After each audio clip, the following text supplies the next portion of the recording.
Wunderground. We live underground from the basement of the Wunderground. Hungry artists spitting bars before our stomachs growl. Fire music every Saturday that comes around. Y'all know who's the man? Tell them who's the man. Mitch is the man, bro, found at the Wunderground. Saturday it goes down at the Wunderground. Let's go. All you hear is fire music from the Wunderground. Y'all know who's the man? Tell them who's the man. Mitch is the man, bro, found at the Wunderground. Saturday it goes down at the Wunderground. All you hear is fire music from the Wunderground. Y'all know who's the man? Tell them who's the man. Mitch, welcome to the Wunderground. Welcome to the Wunderground. Don't you know it's the Wunderground? Good evening and welcome to Interviews in the Wunderground. I am Mr. Wunderground, and have I got an interview lined up for you? Tonight we have Lestat. Hey Teal, what got you into music? Thank you for having me, Mr. Wunderground. I greatly appreciate it. The underground appreciates us. So thank you for what you do. Again, my name is Lestat, and got me into music. I've been in music my whole life. My parents got me into piano when I was a little kid, up through the first and second grade. Then I started doing drums all the way through middle school. Did a little bit of drum band, and started writing myself to hip-hop beats probably in the 6th grade. I wrote my first track in the 6th grade, and I presented it, shared it with my brothers and my mom, and I got some praise on it, so I kept writing, all the way through high school, through college, and into my adulthood as a teacher. But the actual event was a divorce that occurred, and I started to begin to use it as music therapy and just kind of getting out of my head and kind of take off from there. That's where Lestat kind of emerges from the dust. How would you describe the music that you typically make? That's a really good question, man. A really great question, actually, a dope one. I've been on a lot of interviews, man, and no one's ever asked me that. So I have to probably break it down to 2 parts, right? It's gonna be sound and style. So my style is very much boom bap hip hop, influenced by 80s and 90s East Coast people, East Coast legends that were spitting, rhymes that were lyrical. They had a dope rhyme scheme. Had storytelling capabilities, drew conceptualizations. One thing I particularly like to do when I'm getting out my head, whatever you call it when you're writing your rhymes, I'm getting out my head, and so I'm painting very vivid realities of my reality, and so I use words and rhyme schemes and shit to pull it together, I think, very well, and it's very clear cut like that, so that's my style, my sound is unapologetically Lestat, Todd Pitts, Mr. Pitts, for those that know me like that. And so I am who I am. I can't be somebody I'm not, and it is what it is. You get what you get, I don't sugarcoat and beat around the bush, I don't mince words, as my grandmother would say. And so that means, it could be aggressive, it could be caring, it could be about depression, it could be about hate, it could be about anger or joy. So good shit, man. If you could dedicate one of your songs to somebody, which song would that be? And to who? And why? That's a really tight question too, because how I write, so sometimes my music does incorporate people in my life. So I got a whole project called the Judith Tapes when I get off papers, I got a whole concept album about my family growing up, my 2 twin brothers. I'm a triplet. I got a whole project about my daughter, and so if I had to choose one of them 3 subject matters, it would be to my daughter's joint. The first one probably I wrote was Missing You, and that would be the joint that I would dedicate out, and I already have to her, for to be honest with you.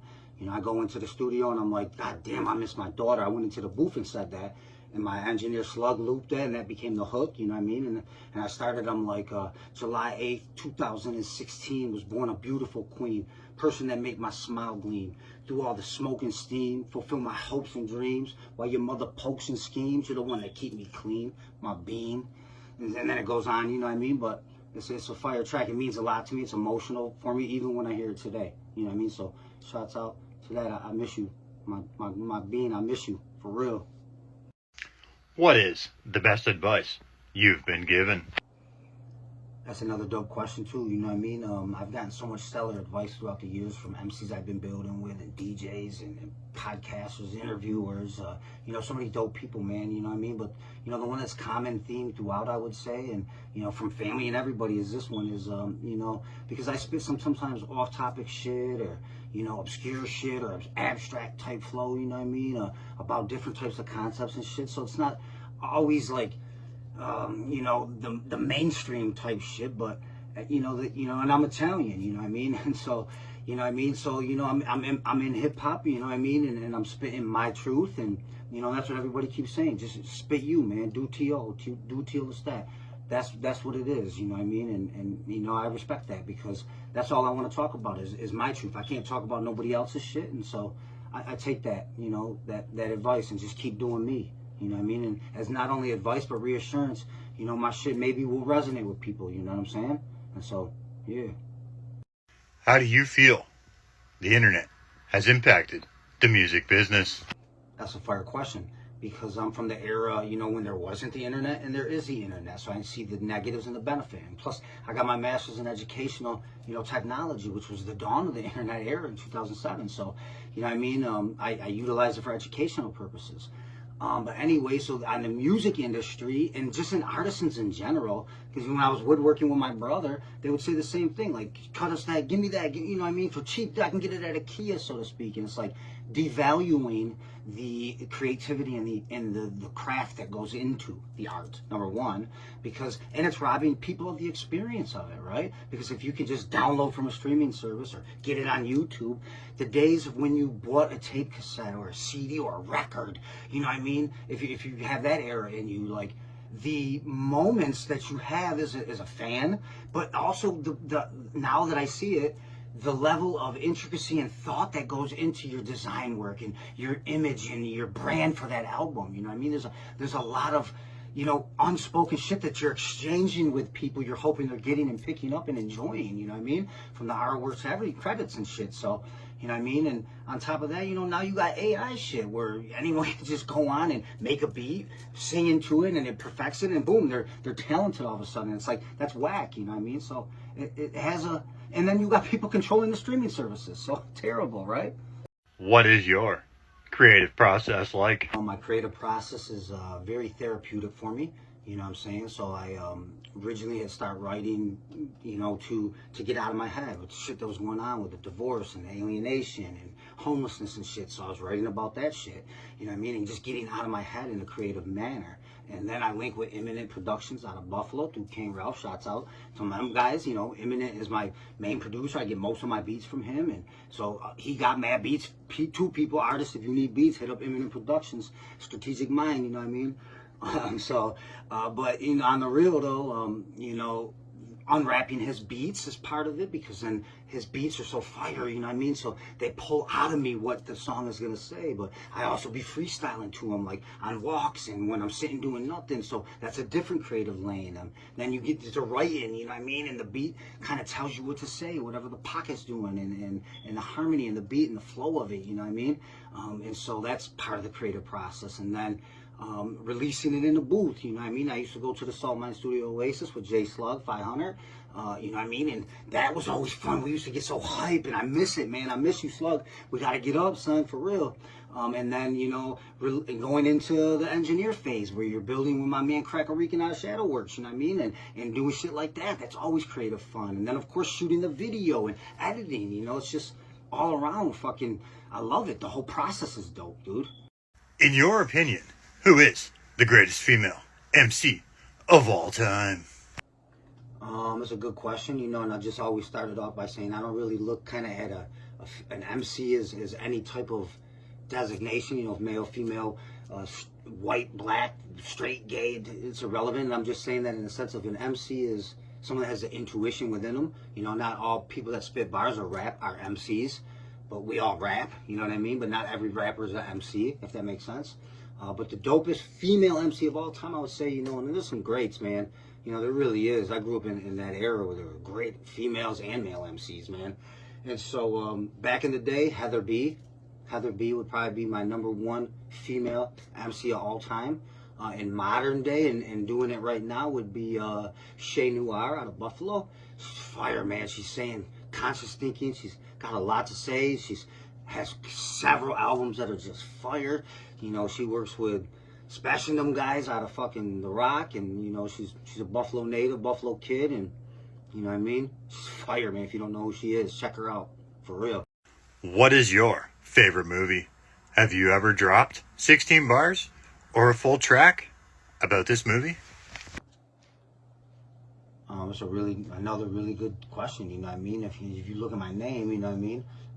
I honestly don't watch movies. Honestly, man, or really watch television program. I don't think I've even been to or seen a new movie in 7, 8 years. I haven't even watched the television. I haven't even turned the television on in probably fucking 7, 9, 10 years probably. But I read a lot of books, and so a lot of books become movies.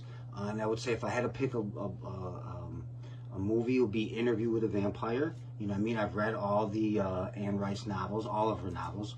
But my name, T.O. Lestat, the vampire Lestat, is from the Vampire Interview with a Vampire movie, but actually from the book. And it's all his books, you know, the Vampire Chronicles. And so that's where I get my personification from, you know, Lestat, T.O. Lestat, Todd, T.O. Lestat, that vampire Lestat. You know what I mean? So, dope question. Which famous musicians do you admire? First off, sorry for the change in the setup. Moving out tomorrow, you know, they say everything always changes, nothing stays the same. So, you know, you either roll with change or you get rolled over. But musicians that I dig, quite a few different ones depending on the genre. So for hip hop, you know, it's definitely going to be Shock G from Digital Underground. He's probably my most admired hip hop artist. For rock and roll, I'd say probably Anthony Kiedis from the Red Hot Chili Peppers. For older rock, I'd say Robert Plant, you know what I mean, from Led Zeppelin, and Bob Weir from the Grateful Dead. That's probably my top musicians all around, besides T.O. Lestat, you know what I mean? Which MC would you bring back to drop another full-length project? If I could bring another MC back to do another full-length project, it would probably be Shock G again from Digital Underground. I have all their old school albums, and you know, I just think he's one of the dopest producers, MCs, musicians to really ever come out of hip hop. So yeah, definitely Shock G from Digital Underground. I love a new Sax Packet album or something, you know? Who is your favorite producer? And have you ever laid down some bars to one of their beats? My favorite producer would probably be the late great Jay Dilla. No, I've never had an opportunity to lay down one of his beats. I know he's got some surfacing out there and you can get your hands on them, but I've never been able to get a secure Jay Dilla beat, you know what I mean? That'd be fire. Who would you most like to collaborate with? I would think, honestly, if I could get a collaboration with any MC out there, it would be Black Thought or the Roots as a whole movement. I would love to collaborate with, you know, the Roots or Black Thought, the probably the dopest MC ever created, you know what I mean? So, yeah, definitely Black Thought and the Roots. What is one message you'd give your fans? One message I would give my fans, I would say thank you. I appreciate everybody that's down with T.O. Lestat, supports T.O. Lestat, bumps T.O. Lestat. I got a lot of shit more coming, so we got a lot of years left of music to push out. So just keep supporting, keep showing love, keep sharing my stuff. You know what I mean? I appreciate y'all. For real. What is next for you? That's a really great question. You know, I got quite a few projects on the horizon. I do got a joint with Mr. Ripley, who I saw here the other day in an interview. So I got a Rulers Inc. project coming. I've been working with my buddy Cracker Rican out of Florida, the Shadow Work Entertainment. We have a Heist Club project coming. I got so many more albums to drop. I probably have over 150 songs recorded, and kind of when you break that down to, you know, album-wise, you're talking about at least 7, 8 albums already recorded and ready to release. So, and I'm still writing. I've got about 50 more songs to record. And I'm probably writing another 40, 50 songs on top of that. So, you know, as long as people are supporting the music, well, even if they're not, you know what I mean, I'm gonna still be dropping. So I got project after project after project, son. So let's keep going with that. You know what I mean? Yeah. You always speak what's on my mind.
your prime of various kinds. Remarkable, far from sublime. Let's try to get it right without peeling to the graveside. Dealing with a brain that's contrived. No more freewheeling, that's causing pain. Darkness, no lie. You're not insane. You stop caring, keep it airtight. You stop fearing the fire. Let the devil steer this emotional ride. No crash course, so instead he's stealing your energy day and night. Let's fast forward, get ahead, not rewind. Recapture the source that's been pushed aside. It ain't gone. God said deify, you ain't wrong. Just don't feel it inside. It's hard to deal with life and social intercourse, but that's the fear life. Man, that's the fucking fear life. These hard times, hard to feel fine. Hard to find a hard line, hardly to find a hard heart. Hard to start, hardly to part. Hard up and hard headed, hardly alive. It's hard to survive, it's hard to die. I've tried these hard times that I go through. Hard days, I'll show you how hard life can be, but it don't owe you nothing but heartache. It's hard when you forsake the hard lessons you learn. It's a hard truth to take, a hard pill to swallow, a hard pillow to rest your head on till tomorrow. So much sorrow in a dream of never waking up. You taking up space, that's pleasant as fuck, but wait, that's a nightmare to those that love you so much. T.O. away from the self-loathing and hate. We all in fear, don't want you to waste away like you don't care. Wish it was clear, my distasteful ways. I'm so sorry, dear, and I know the taste stays. Now you know where page from page comes from the rage, released in 5 rage. And these hard times suffocate. These hard times, hard to feel fine, hard to find a hard line, hardly to find a hard heart, hard to start, hardly to part, hard up and hard headed, hardly alive. It's hard to survive, it's hard to die. Hard times, hard to feel fine, hard to find a hard line, hardly to find a hard heart, hard to start, hardly to part, hard up and hard headed, hardly alive. It's hard to survive, it's hard to die. I've tried.